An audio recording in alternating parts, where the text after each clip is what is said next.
In this video, I'm going to show you how to short on TradeLocker. Now, the first thing you can do over here on the chart, let me just actually make it full screen.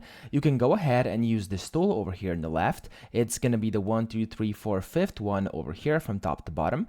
And whenever you click on this arrow next to it, you'll be able to click short position. Click on the short position tool, and then over here, you can basically set your short position. So I'm going to click over here, and you can see basically where the stop loss and how the targets are looking. So basically for the stop loss and the take profit. So this can kind of help you decide where you actually want to go with this. And then when you actually want to actually short on TradeLocker, you can just go ahead and create a trade. So you can do that up here if you're on full screen, or you can go down here in case you are basically using this basic layout over here.